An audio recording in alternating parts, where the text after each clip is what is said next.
Baik. Dengar tak? Boleh.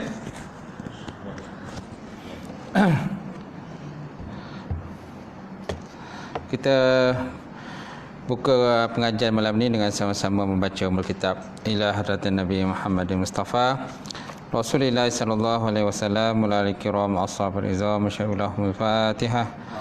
A'udzubillahi minasyaitonir rajim. Bismillahirrahmanirrahim. Alhamdulillahirabbil alamin. Ar-Rahmanir Rahim. Maliki yaumiddin. Iyyaka na'budu wa iyyaka nasta'in. Ihdinas siratal mustaqim. Siratal ladzina an'amta 'alaihim ghairil maghdubi 'alaihim waladdallin. Amin.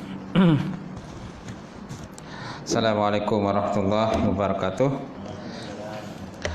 Alhamdulillahirabbil alamin wal 'aqibatu lil muttaqin wala 'udwana illa 'alal zalimin.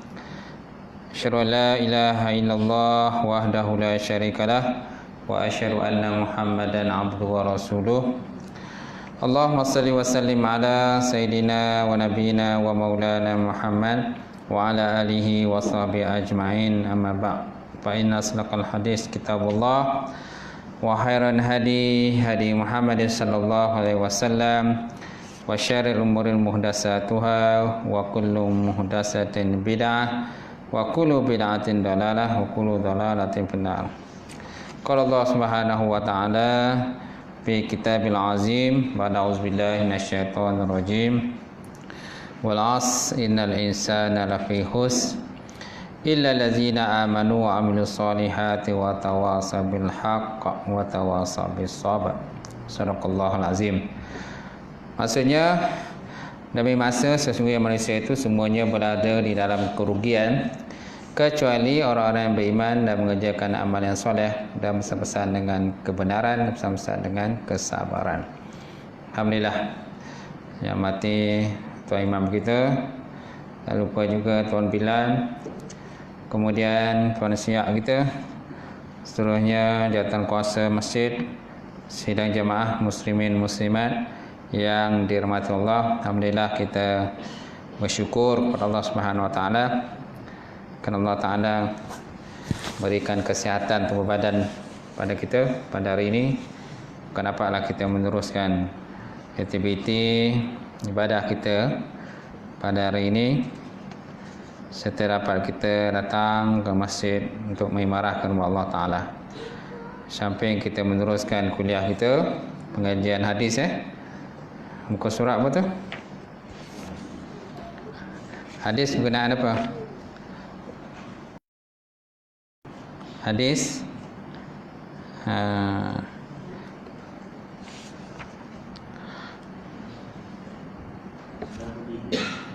sembilan 93.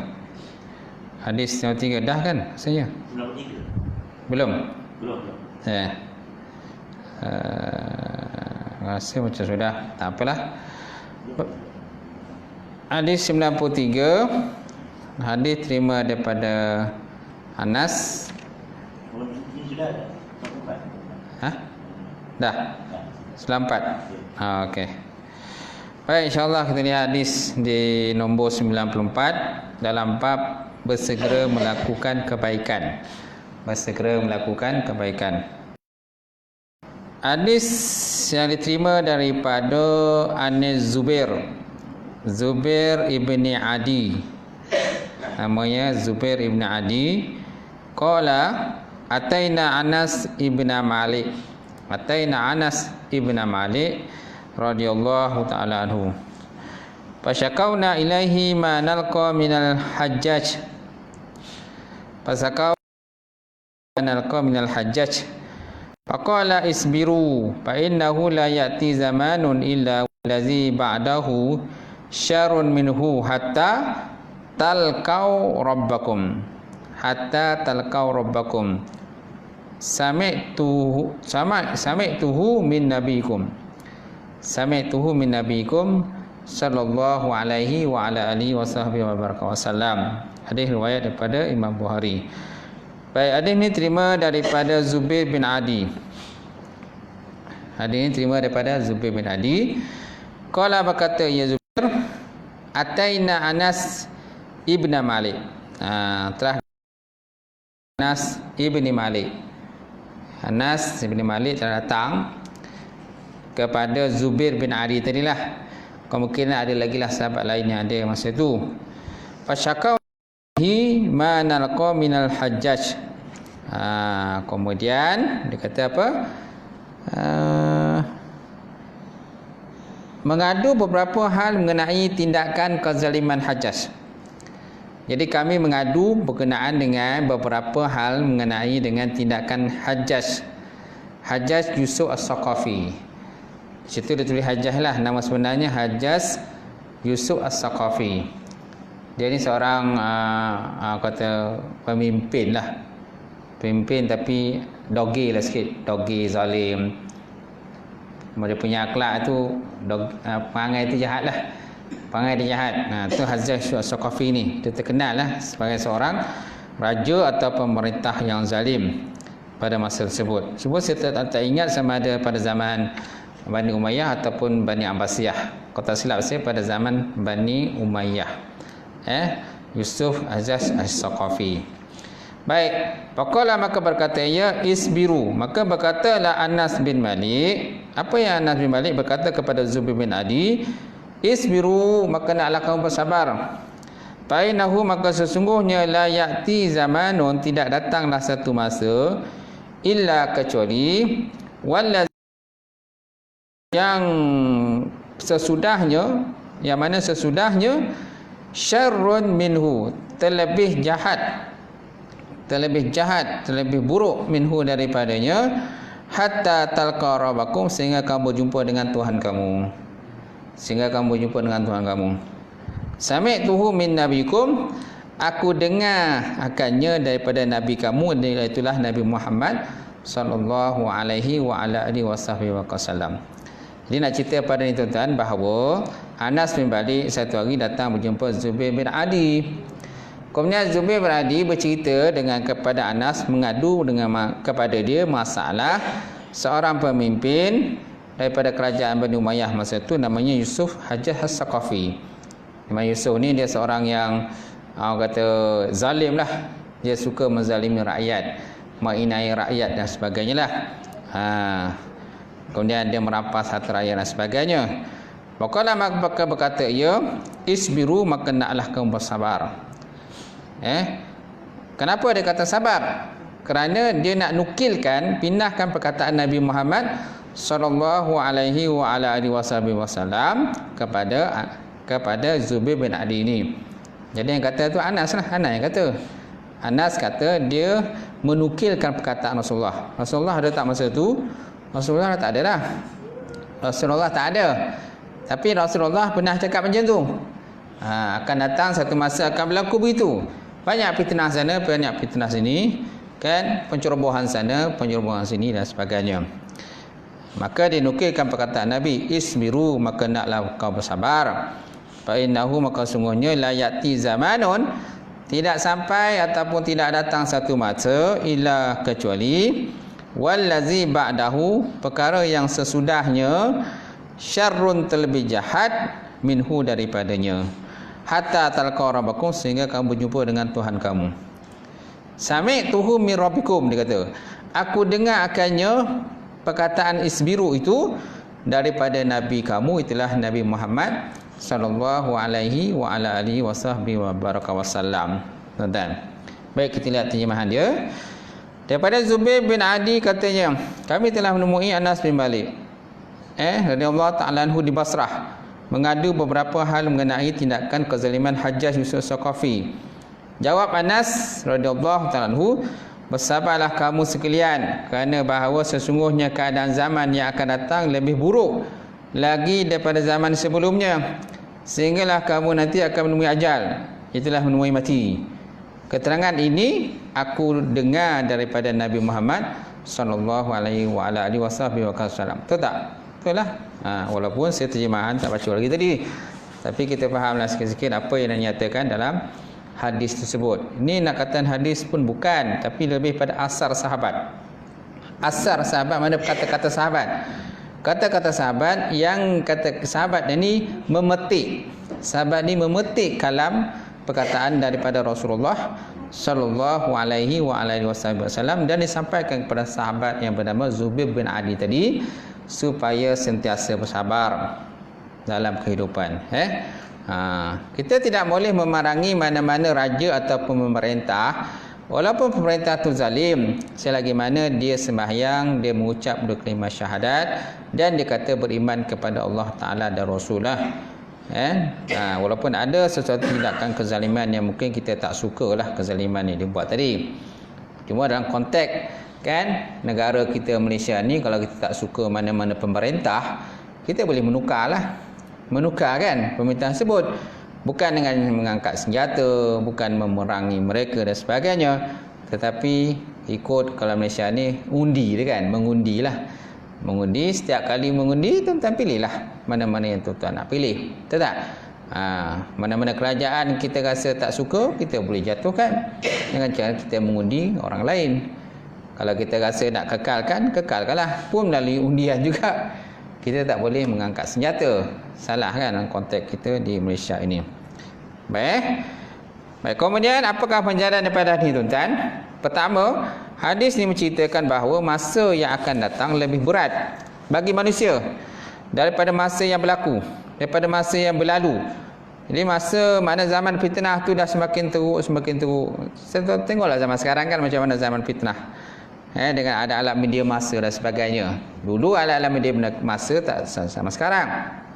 Dulu kita hanya ada TV, ada radio dan sebagainya. Kan? Zaman sekarang ni tuan-tuan, masa orang kata setiap perkara yang berlaku dalam dunia ni kita boleh mendapat maklumat itu dalam masa beberapa saat sajalah. Dalam masa beberapa saat saja. Kadang benda tu tak keluar TV pun lagi.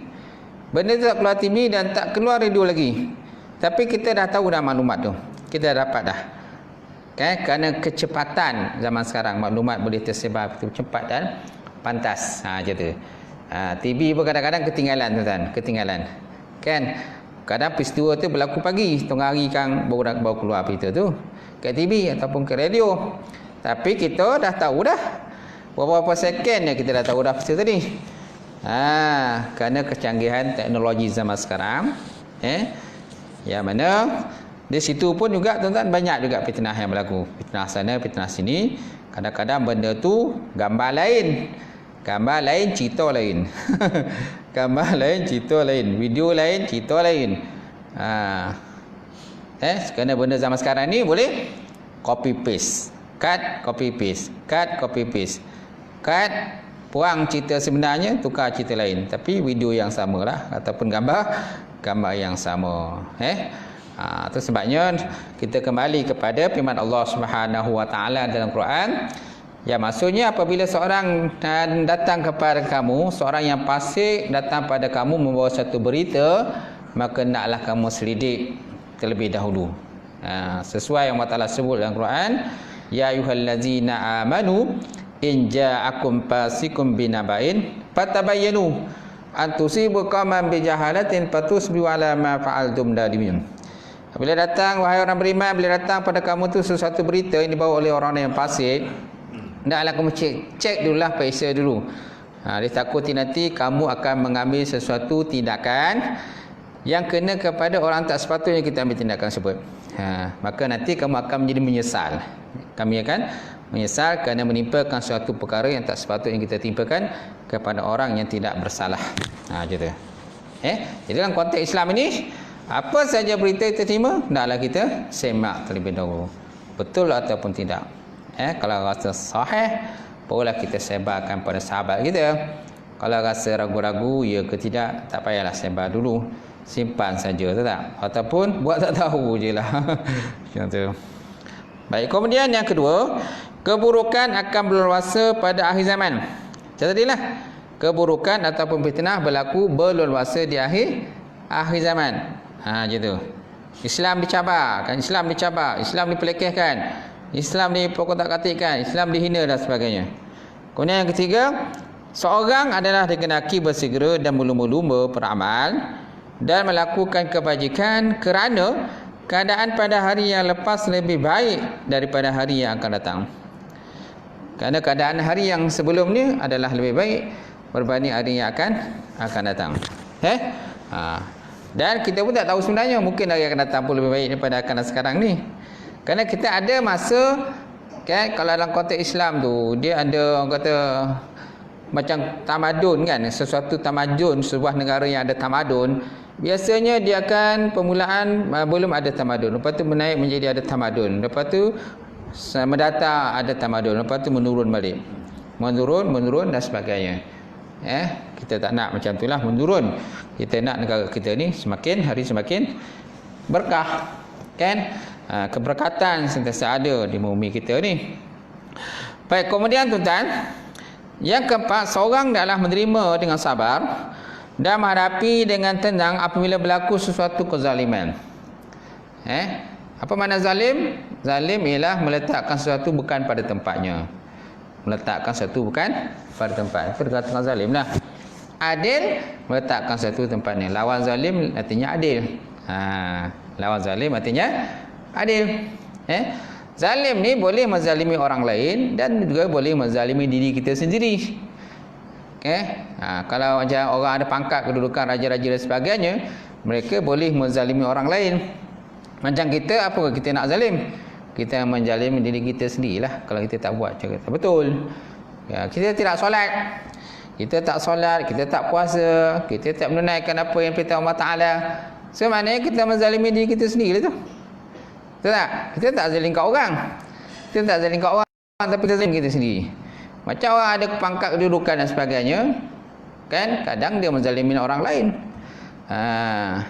Lepas tu dia zalim pada diri dia sendiri. Dah lah zalim kat orang, lepas tu zalim dia sendiri. Jadi ada dua benda lah yang dia buat. Jadi sebabnya siapa yang menjadi pemimpin, taklah dia banyak, orang kata, mendekatkan dirinya kepada Allah Subhanahu wa Ta'ala, supaya nanti, kan, dia tidak melakukan zalim kepada orang yang lain. Masya Allah. Seterusnya tuan-tuan, kita masuk hadis yang ke-95. An Abi Hurairah radhiyallahu ta'ala anhu, anna Rasulullah sallallahu alaihi wa ala alihi wasallam qala badiru bi amali sab'an, badiru bi amali sab'an, hal tantaziruna illa faqran munsian au ghinan mutghiyan, au ghinan mutghiyan, au maradan mufsidan, au haraman mufnidan, au mautan mujhizan, au ad-dajjal, au dajjal, fasyarru taziru, au as-sa'ah fasa'atu wa ammara adaha wa ammaru rawahu, hadis hasan. Baik, hadis yang kedua pada malam ni, hadis terima daripada Abu Hurairah radhiyallahu ta'ala anhu, anna Rasulullah sallallahu alaihi wa ala alihi wasallam telah bersabda, sungguh Nabi telah bersabda, qala, berkata Nabi, badiru bi amalin sab'an. Badiru maksudnya bersegera. Bersegeralah kamu dengan mengerjakan amal, dengan amalan kebajikan sebelum datangnya 7 perkara. Kata Nabi, badiru bi amali sab'an. Bersegeralah oleh kamu melakukan perkara ini sebelum datang 7 perkara yang lain. Nabi suruh buat 7 sebelum datang 7 perkara yang lain. Kemudian hal tantaziruna, kamu tidak nantikan selain apa yang melupakan. Kamu tidak nantikan selain daripada apa yang melupakan. La tantaziru hal tantaziruna illa faqran musian. tiada kamu nantikan selain daripada papa yang melupakan. Au ginan mutiyan, atau kekayaan yang menyombongkan. Apa maksud menyombongkan ni? Mendorong melampaui batas dengan mengerjakan maksiat kepada Allah. Au maradan mufsidan, atau penyakit yang merosakkan. Atau penyakit yang merosakkan. Au haraman ufnidan, nyanyuk, tua yang nyanyuk. Au mautan mujhizan, ataupun mati dengan tiba-tiba. Ataupun mati dengan tiba-tiba. Ataupun dajjal, datang dengan yang mana dajjal tadi fasyarru ghaibin yang yuntaziru, yang mana merupakan sejahat-jahat makhluk yang ditunggu-tunggu. Awis sa'ah, ataupun hari kiamat. Maka hari kiamat itu adalah lebih berat daripada dan lebih mengerikan. Fasa'atu adaha wa ammaru. Jadi hari kiamat itu lebih dahsyat, lebih berat dan lebih mengerikan. Macam tu. Okey. Jadi dalam hadis ini tuan-tuan kan menggalakkan kita, memberi perangsang kepada kita, memberi motivasi kepada kita supaya kita segera melakukan apa saja tuan-tuan perkara-perkara kebaikan. Perkara-perkara kebaikan. Sebelum datang pertama tadi fakran munsyian, sebelum datang fapa yang melupakan.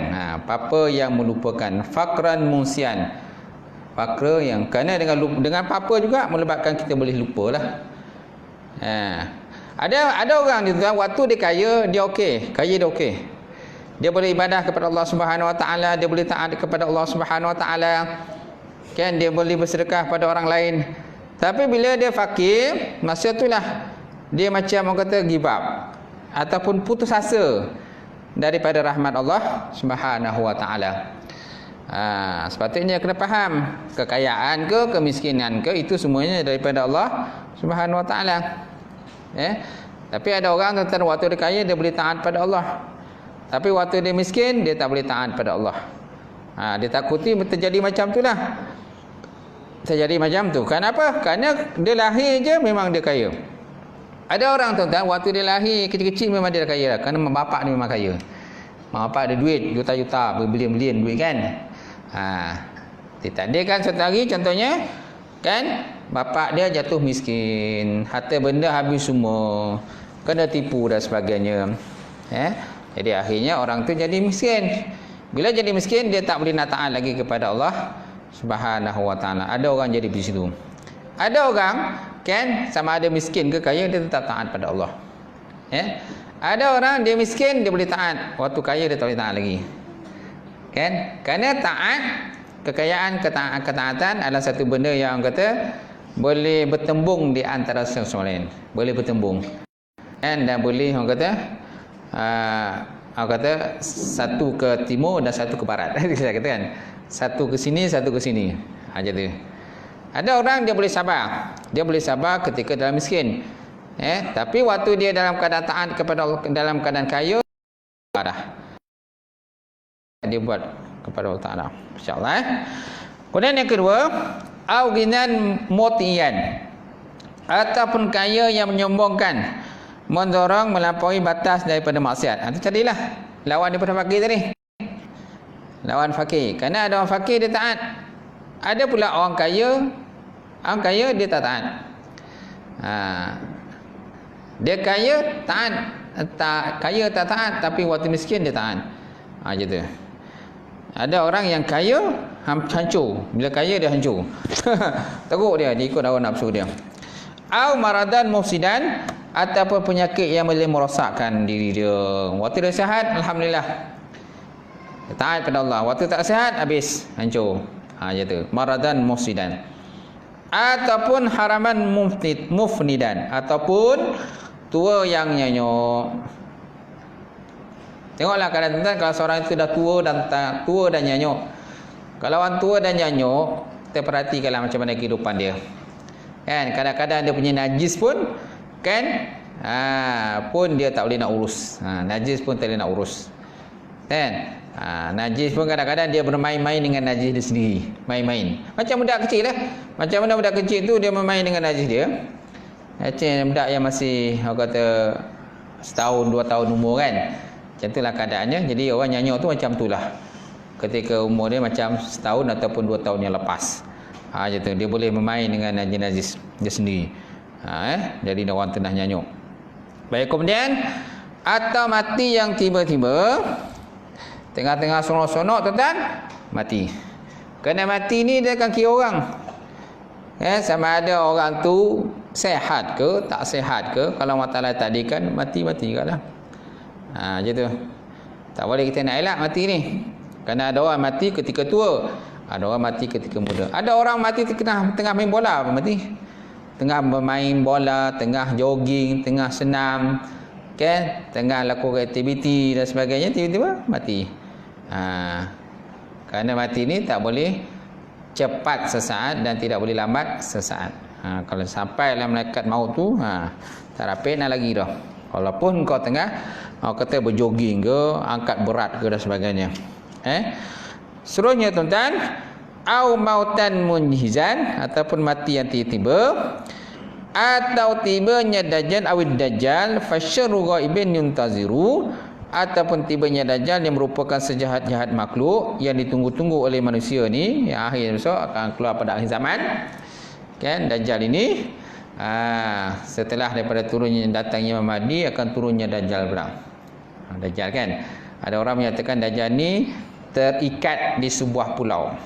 Terikat di sebuah pulau.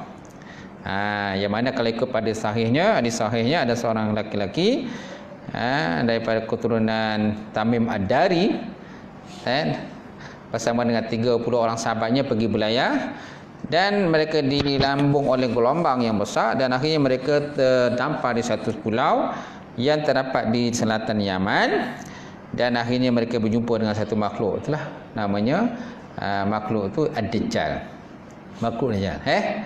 Dajjal ni, ciri-ciri Dajjal ni antaranya ialah matanya buta sebelah. Mata sebelah.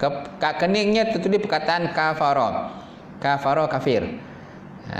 Orang-orang yang beriman Subhanahu Wa Taala saja yang dapat mengesan perkataan kafara yang tertulis di depannya. Sedangkan orang yang tidak beriman, mereka tidak dapat mengesan. Ketika dia datang nanti, habis orang kata keadaan, orang kata kemarau yang panjang kan, kebuluran yang panjang akan berlaku. Masa itulah dia menawarkan berbagai-bagai kemudahan pada manusia. Manusia yang tak tahan dengan kelaparan, kemiskinan dan sebagainya, jadi akan terpengaruh dengan kata-kata Dajjal. Kerana Dajjal itu menawarkan berbagai-bagai package yang menarik lah, istilah kita kan. Package yang menarik. Macam itulah. Dia boleh menurunkan hujan mengikut pada kehendak dia. Dia boleh menumbuhkan tanaman mengikut pada kehendak dia. Jadi sesiapa yang tak nak idulkan dan pekedana dengan kemiskinan, jadi dia akan mudah terpengikut dengan kata-kata Dajjal. Dia akan jadi pengikut kepada Dajjal. Jadi pengikut pada Dajjal. Macam tu. Baik, seterusnya tuan-tuan, maka hari kiamat, kemudian hari kiamat pula. Maka hari kiamat itu adalah lebih berat dan lebih mengerikan lagi keadaan. Macam tu. Baik, apakah penjelasan pada ini? Pertama, hadis ini menceritakan tentang salah satu alamat kiamat. Salah satu alamat kiamat, iaitu Dajjal. Dajjal yang akan muncul. Dajjal adalah seorang kafir dan jahat yang akan muncul menjelang kiamat, menyeru manusia kepada kekufuran. Rasulullah sallallahu alaihi wa ala alihi wasallam sentiasa mohon perlindungan daripadanya. Dajjal ini akan dibunuh oleh Nabi Isa alaihissalam selepas turunnya nanti, seperti diceritakan dalam hadis-hadis Rasulullah sallallahu alaihi wasallam. Dajjal besok mati juga dia lah, dengan dibunuh oleh Nabi Isa alaihissalam.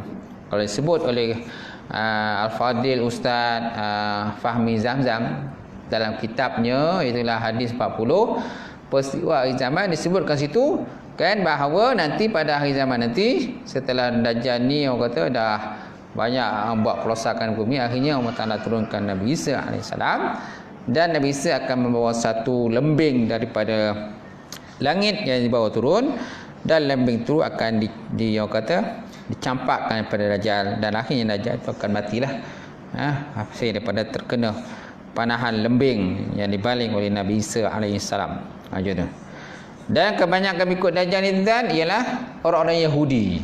Orang kafir, orang Yahudi ni pengikut setia kepada Dajjal. Orang-orang yang malas sembahyang, puasa, kemungkinan akan ikut juga kepada jadi pengikut Dajjal. Pengikut Dajjal. Baik, kemudian yang kedua, azab dunia jauh lebih ringan daripada azab akhirat. Kerana itu tuan-tuan, manusia hendaklah bersegera beramal sebelum datangnya halangan-halangan tersebut. Sebelum datang halangan-halangan tadi. Mana halangan tadi tuan-tuan? Ada 7. Fakir yang melupakan, kaya yang melakukan maksiat, sakit yang merosakkan, kemudian apa lagi tadi? Nyanyuk, tua yang menyebabkan nyanyuk, kemudian mati yang berlaku dengan segera, dengan tiba-tiba, ataupun kemunculan Dajjal, ataupun datang kiamat. Datang kiamat. Semana apa? 7. 1, 2, 3, 4, 5, 6, 7. 6, 7 ni menyatakan tentang tanda-tanda kiamat itu. Tanda-tanda kiamat. Termasuk dalam tanda-tanda kiamat lah ni. Tapi yang macam Dajjal tu, itu tanda besar lah. Tanda besar tu ada 10. Antaranya muncul Dajjal, turunnya Ya'juj dan Ma'juj, muncul Ya'juj dan Ma'juj. Kemudian apa lagi tuan-tuan? Terbit matahari di sebelah barat. Kan? Kemudian bumi dipenuhi dengan asap, ad-duhan, asap. Kemudian keluarnya dabah binatang yang melata di bumi. Kan? Ini semua adalah menyatakan tentang tanda-tanda besar kiamat. Tanda kecil banyak, sepah dan tanda kecil, alamatul sughra banyak, alamatul kubra ya. Tanda besar yang kita masih menanti-nantikan ini. Kemudian yang ketiga, di antara perkara yang mengganggu manusia daripada amalan kebajikan ialah kefakiran, kekayaan, sakit dan juga tua.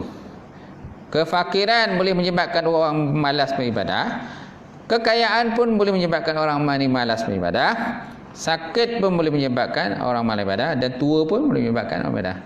Masing-masing alasan itu. Kan? Macam tu. Waktu dia kaya, dia tak nak ibadah. Bila dalam sakit, dia bagi alasan. Aku ni sakit lah, tak boleh nak ibadah. Kan? Waktu aku ni fakir lah, tak boleh nak ibadah. Kalau nak kirakan fakir dia dengan Nabi Isa AS, Nabi Isa dia lagi fakir lagi. Nabi Isa lagi fakir. Lagi miskin lah tuan. Tapi dia tetap beribadah kepada Allah. Orang yang siapa paling kaya dalam dunia? Kalau ikut sejarahnya, yang paling kaya ialah Nabi Allah Sulaiman alaihissalam. Tu raja yang paling kaya tu, Nabi Allah Sulaiman. Dia boleh memerintah, kata jin dan juga syaitan, dia boleh perintah jin dan juga syaitan. Dia boleh mendengar perkataan-perkataan siapa ni? Binatang-binatang ni, semut, dia boleh dengar perkataan. Itu antara kehebatan yang ada kepada Nabi Allah Sulaiman alaihissalam. Walaupun dia seorang raja yang kaya raya, kan, yang hebat, boleh memerintah para jin dan syaitan dan sebagainya, tetapi dia tetap taat kepada Allah Subhanahu wa taala. Kemudian sakit. Sakit, tua. Jangan kita jadi alasan ni. Ada orang kata aku dah tua dah, tak larat dah. Habis dulu muda kau buat apa? Kan? Waktu muda lu kau buat apa? Dah tua ni bagi alasan pula. Tak nak ibadah. Dulu waktu kamu muda, kamu kata, tunggulah aku tua dulu. Kalau aku tua, aku sembahyang lah. Aku datang ke masjid, ke surau. Kan? Kita puasa lah. Tapi bila dah tua, macam mana nak buat? Badan dah tak kuat. Badan dah tak kuat, dah lemah. Lepas tu dia jadikan alasan kerana tua. Baik, kemudian yang keempat, orang yang beriman hendaklah menunggu dan merebut peluang yang ada untuk melakukan amal kebajikan. Kerana peluang ini tidak selalu wujud. Kerana peluang itu tak selalu wujud. Dan tidak pula selalu berkekalan. Orang yang beriman sama ada seperti peniaga yang sentiasa menunggu waktu atau musim mengaut keuntungan yang besar.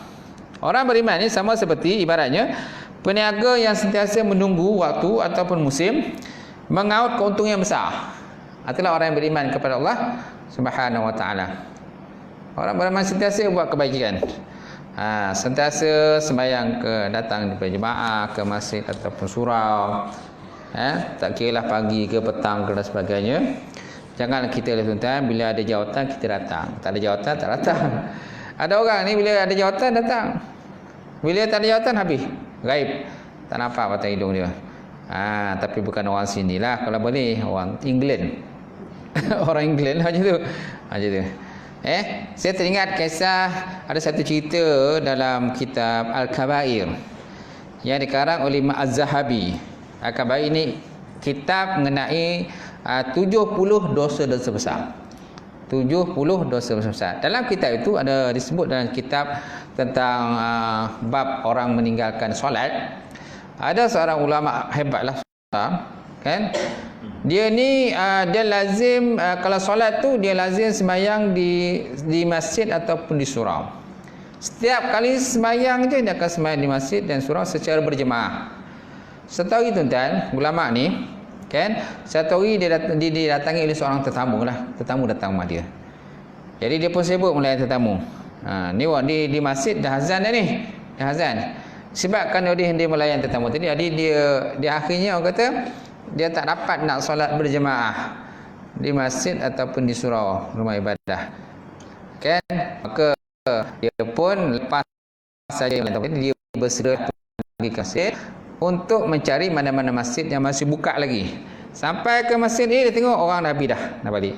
Sampai ke masjid B pun macam tu juga, orang pun dah ada yang dah kata masjid dah tutup dah sebab orang dah balik. Macam tu. Ada yang masih ada kunci dah kata ni. Macam tu. Jadi dia merasakan sangat menyesal lah kerana tidak dapat solat berjemaah. Maka akhirnya dia pun balik ke rumah. Dia balik ke rumah, kemudian dia teringat satu hadis Nabi sallallahu alaihi wa ala alihi wasallam, kan, yang mana salatul jamaah afdalu min salatil fazi bi 70 darajah. Sembahyang berjemaah itu lebih besar pahalanya 27 kali ganda berbanding dengan orang sembahyang seorang diri. Okey. Lalu dia tuan-tuan apa yang dia buat? Dia sembahyang fardu tu 27 kali dia buat. 27 kali, kononnya untuk mendapatkan pahala 27 kali ganda, menyamai dengan orang yang sembahyang berjemaah di masjid atau di surau. Kerana dia terpaksa sembahyang seorang diri, jadi dia ganti dengan 27 kali sembahyang fardu lah dia buat. Kalau zuhur tu dia buat 27 kali zuhur. Macam itulah. Kerana nak menyamai dengan pahala 27 tadi lah. Dia tak ada kan tuan-tuan, pada malamnya dia tidur dan dia bermimpi. Dalam mimpi tuan-tuan, dia dapat berjumpa dengan sahabat-sahabat yang biasa solat berjemaah bersama dengan dia di masjid ataupun di surau lah. Dan pada mereka itu, mereka semuanya menaiki seekor, masing-masing tengah naik seekor unta, kuda. Masing-masing ada kuda dan naik. Dan sahabat ni tadi pun, dia pun ada juga kuda untuk dia pun naik. Jadi masing-masing naik kuda lah. Kemudian masing-masing pergi pada satu tempat yang tidak diketahui ke mana tempat itu, dan masing-masing menunggang dengan begitu pantas dan juga begitu laju tadi. Jadi ulama tadi, orang soleh tadi kan, dia cuba mengejar sahabat-sahabat yang berada di depan, tetapi dia gagal mengejar sahabat-sahabat yang berada di depan tadi. Lagi dia cuba tunggang lagi laju, sahabat depan tadi lagi laju, lagi tunggang laju, lagi laju. Akhirnya dia kata, wahai sahabatku, tunggulah. Maka sahabat di depan tadi yang solat berjemaah tadi kata, wahai sahabatku, dia kata, kamu tidak akan mampu mengejar kami. Kerana kami ni semuanya sembahyang berjemaah, jadi kita mendapat 27 kali ganda pahalanya. Kau sembahyang seorang diri. Walaupun kamu sembahyang 27 kali ganda, 27 kali, kamu tidak akan dapat sama sekali dapat mengejar kami. Kami lagi cepat dan lagi pantas daripada kamu lah. Lepas daripada peristiwa sepada mimpi tadi, maka lepas tu dia menyesal dan dia sedaya upaya, kan, setiap kali waktu solat dia akan datang ke masjid atau surau untuk solat berjemaah bersama dengan para sahabat yang lain, tuan-tuan. Macam tu. Baik, kemudian yang ketiga tadi, di antara perkara yang mengganggu manusia daripada amalan kebajikan ialah kefakiran, kekayaan, sakit dan tua. Yang keempat, orang yang beriman taklah menunggu dan merebut peluang yang ada untuk melakukan amal kebajikan. Kerana peluang itu tidak selalu wujud. Betul tak? Peluang tak selalu wujud, tak selalu datang. Dan tidak pula berkekalan peluang tadi. Pada masanya habis. Orang yang beriman sama seperti peniaga yang sentiasa menunggu waktu atau musim mengaut keuntungan yang besar. Gitu. Sentiasa menanti-nanti bilakah waktu yang sesuai kan untuk berniaga, untuk mendapat keuntungan yang besar lah. Macam tu. Contohnya masa musim haji kan, musim orang ramai lah kan. Orang ramai kan sibuk kita berniaga untuk dapat keuntungan. Kemudian yang kelima, bersegeralah mengerjakan amal kebajikan untuk mendapat keredaan Allah Subhanahu Wa Taala sebelum datangnya 7 perkara yang disebutkan dalam hadis tadi. Ada 7 tuan-tuan. 7. Pertama, fakir yang dilupakan. Kedua, kaya yang menyebabkan kita buat maksiat. Yang ketiga, sakit yang merosakkan kita, memfasidkan kita. Keempat, tua yang menyebabkan kita nyanyuk, tua yang nyanyuk. Yang kelima, mati dengan cara tiba-tiba. Keenam, dajjal, kemunculan dajjal. Dan yang ketujuh, kedatangan sa'ah, mana hari kiamat. Di mana hari kiamat ni lah kita tahulah, hari yang paling sibuk. Hari yang paling sibuk. Macam tu. Ada satu riwayat menyatakan bahawa tuan-tuan, Nabi SAW pernah bersabda, pada hari kiamat besok manusia semuanya akan bangkit dalam keadaan tidak berpakaian. Bangkit dalam keadaan tidak berpakaian. Iyalah, pakaian habis semua dah. Semua dah mati dalam kubur kan, habis semua. Kadang-kadang kain kapal pun semua hancur. Semua besok akan dibangkit ke semula. Jadi kan manusia akan bangkit dalam keadaan tidak berpakaian dan tidak berkhitan. Apa makna berkhitan? Tidak bersunat. Macam tu. Sayyidatina Aisyah radhiyallahu taala satu hari tanya dengan Nabi SAW, ya Rasulullah, kalau macam itulah keadaan manusia besok dibangkitkan dalam keadaan tidak berpakaian, telanjang bulat, kemudian dalam keadaan tidak berkhitan, habis masing-masing sibuklah kata melihat aurat orang lain. Jadi masing-masing sibuk nak tengok kemaluan orang lain dan sebagainya. Apa jawapan Nabi sallallahu alaihi wasallam? Nabi jawab, dia kata, hari itu hari dia sangat sibuk. Hari yang sangat sibuk. Tak ada masa nak tengok dia. Masing-masing tunduk. Masing-masing tu tunduk. Berada berjalan menuju kepada padang mahsyar dan akan berhadapan dengan Allah Subhanahu Wa Taala. Tunduk, tak ada masa nak tengok sana, tengok sini dan sebagainya.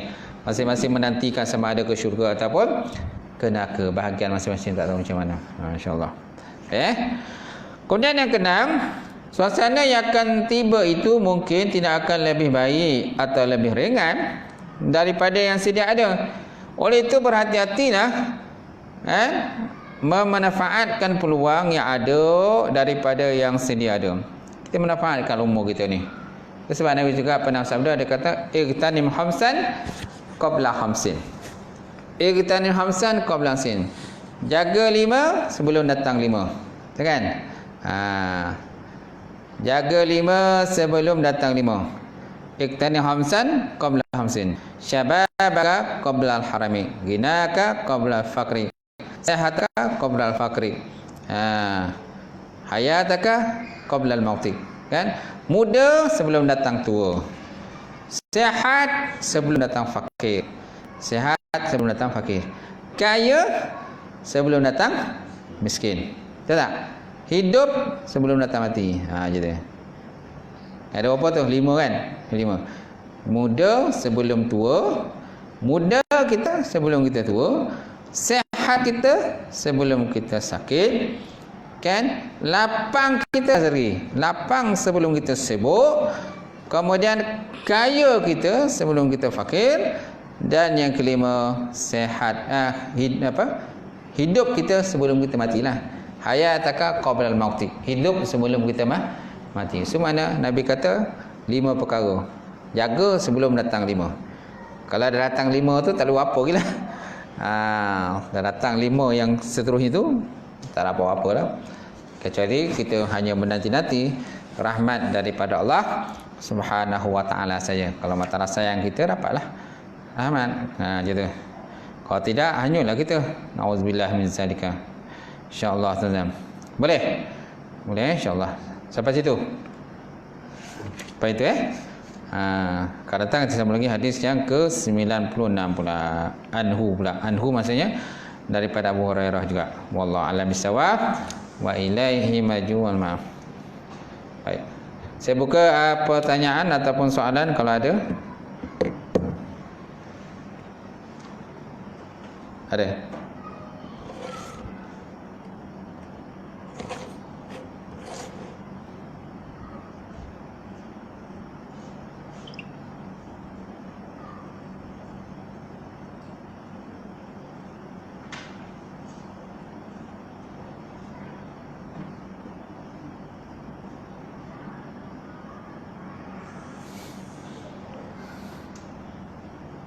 Baik, tak ada?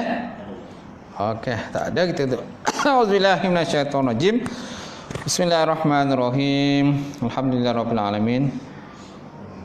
Wa bihi nasta'in wa ala alihi washabihi ajma'in. Allahumma zidna 'ilman nafi'a wa yaqinan shadiqa wa amalan mutaqabbala wa rizqan halalan mubarakatan katsiran wa siyan fatay alim.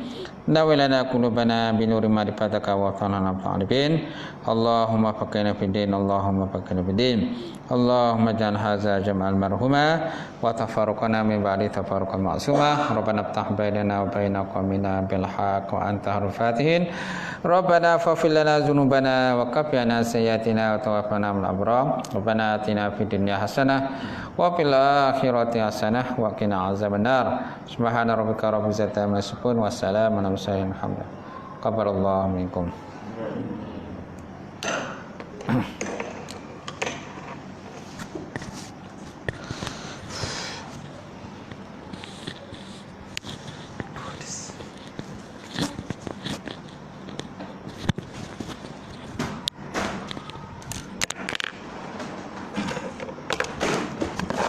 Jam. Okey.